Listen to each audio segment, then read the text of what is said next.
Time to slice and dice.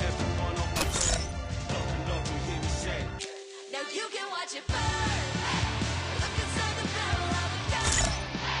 Just don't matter where you run. Let the flames glow brighter. This Christmas.